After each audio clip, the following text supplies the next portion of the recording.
صلاة الله سلام الله صلاة الله سلام الله۔ شاہ عبد القادر رحمۃ اللہ علیہ اپنے واقعات میں فرماتے ہیں کہ میں زمانے طالب علم میں دارالعلوم دیوبند ایسے وقت پہنچا جب داخلے بند ہو گئے۔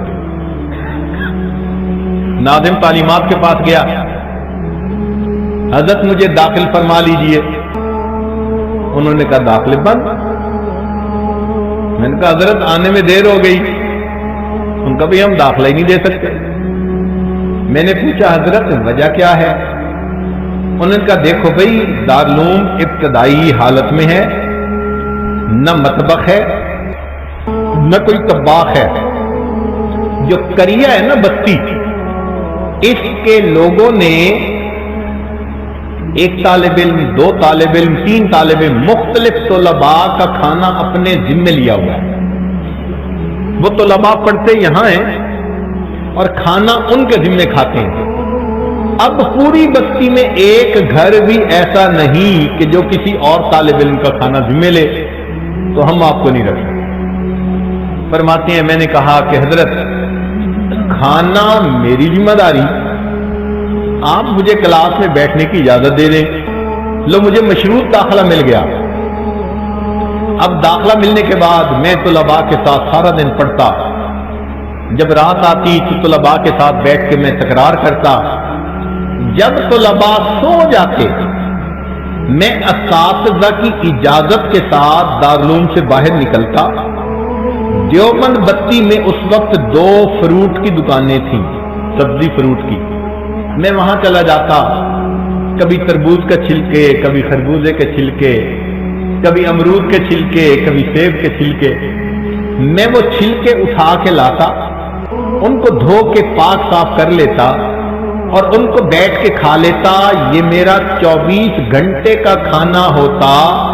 میں نے سارا سال پھلوں کے چھلکے کھا کر گزارا کیا، اپنے سبق میں ناغہ نہیں ہونے دیا۔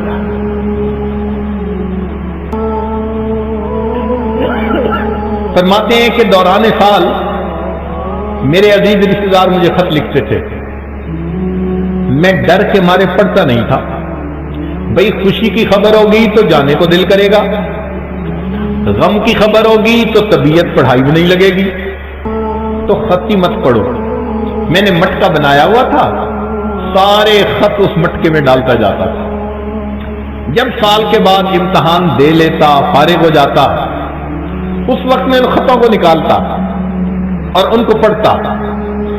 تو ان کو پڑھنے سے میں فہرست بناتا، فلاں کو خوشی ملی، فلاں کو غم ملا، فلاں بیمار، فلاں کے بیٹا ہوا، فلاں کا یہ ہوا۔ پوری فہرست بنا کے میں اپنے واپس گھر آتا اور سب رشتہ داروں کے پاس جاتا، خوشی والوں کو مبارک دیتا، غم والوں کی تعزیت کرتا یا پرسہ کے الفاظ کہتا، جیسا بھی تھا۔ لوگ مجھ سے بڑے خوش ہوتے کہ اس بچے نے ہمارے خط کو 1 سال یاد رکھا، حالانکہ میں نے ان کے خط کو پڑھا ہی 1 سال کے بعد ہوتا تھا۔ یہ تو قریب کے زمانے کے بزرگ تھے۔ یہ تھے طلباء جو طلباء کہنے کے مستحق تھے۔ یہاں پر ایک سوال پیدا ہوتا ہے کہ کیا سارے ہی طلباء ایسے ہوتے تھے کہ پلے کچھ نہیں ہوتا تھا، نہ کھانا نہ پینا نہ بستر؟ نہیں، 5 انگلیاں برابر نہیں ہوتی۔ غرباء میں سے بھی تھے، عمراء میں سے بھی تھے۔ چنانچہ عمراء کی مثالیں سن لیجیے۔ عبداللہ ابن مبارک رحمۃ اللہ علیہ ایک ترکی تاجر کے نواسے تھے، اور ترکی تاجر کا پوری میراث ان کی والدہ کو ملی، اس کی اور اولاد تھی نہیں۔ تو یہ اپنے منہ میں سونے کا چمچ لے کے پیدا ہوئے تھے۔ ان کے والد نے ان کو پڑھنے کے لیے بھیجا تو اس نے 30,000 دینار سفر خرچ کے لیے دیے۔ 30,000 دینار، اور انہوں نے پھر 4,000 اساتذہ سے علم حاصل کیا۔ بہت پیسہ اللہ کے راستے میں خرچ کرتے تھے۔ انہوں نے اپنی پوری دولت علم کے حاصل کرنے میں لگا دی۔ پھر اللہ نے وہ مقام دیا کہ جب امام احمد بن حنبل سے ملنے کے لیے آتے تھے تو امام احمد بن حنبل اٹھ کر کھڑے ہوتے تھے، عبداللہ ابن مبارک کو اپنی مسند پر بٹھایا کرتے تھے۔ یہ نواب زادے تھے، علم اللہ نے ان کو عطا کیا۔ ہارون رشید کا ایک بیٹا تھا، رہتا محل میں تھا، مگر اس کو محل سے کوئی دلچسپی نہیں تھی، سادہ کھانا کھاتا، سادہ کپڑے پہنتا۔ ہارون رشید نے کہہ دیا تیری وجہ سے لوگ تانے دیتے ہیں کہ جی آپ کے بچے کو تو کچھ ہو گیا، سائیکو کیس ہے، علاج کرواؤ، تو مجھے باتیں سننی پڑتی ہیں۔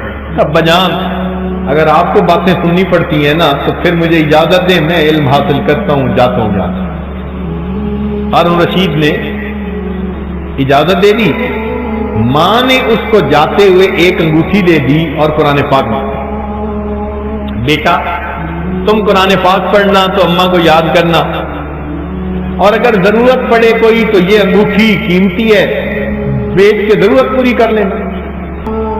وہ نوجوان گیا، مسجد میں اعتکاف کی نیت سے رہتا تھا، ہفتے میں ایک دن کام کرتا تھا، ہفتے میں ایک دن کام کرتا تھا، وہ بھی جب مدرسے میں چھٹی ہوتی تھی، چھٹی کے دن مزدوری کرتا تھا، اور مزدوری کر کے اتنی مزدوری لیتا تھا جس سے کہ اس کو 6 روٹیاں مل جاتی تھی،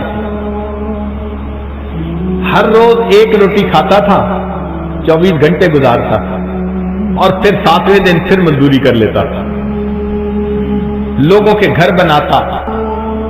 اس شہزادے نے اس حال میں رہ کر، اختیاری تنگی تھی رزق کی، مگر اس نے اس حال میں رہ کر علم حاصل کرنے کو پسند کیا۔ تفصیل پڑھنی ہو تو حضرت شیخ الحدیث رحمت اللہ علیہ نے اس واقعے کو تفصیل کے ساتھ لکھا ہے۔ اس وقت عمراء کے بچے بھی علم حاصل کرتے تھے، اور یہی نہیں کہ مرد ہی کرتے تھے، عورتیں بھی کرتی تھی۔ چلے میں آپ کو یہی گھر کا واقعہ سناؤں گا۔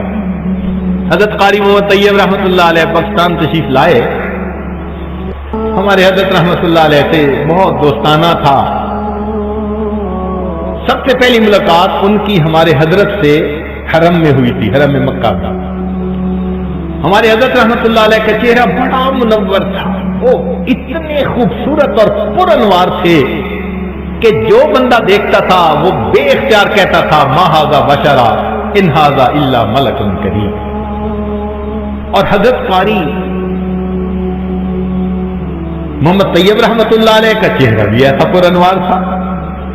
جب حضرت نے دیکھا تو فرمانے لگے کہ میں نے پوچھا قاری صاحب آپ نے یہ چہرہ کیسے بنایا، آپ نے یہ چہرہ کیسے بنایا؟ تو فرمانے لگے، انہوں نے برجستہ جواب دیا یہ چہرہ میں نے نہیں بنایا، یہ میرے شیخ نے بنایا۔ إلهي يا متعالي ارحم حالي، إلهي يا متجلي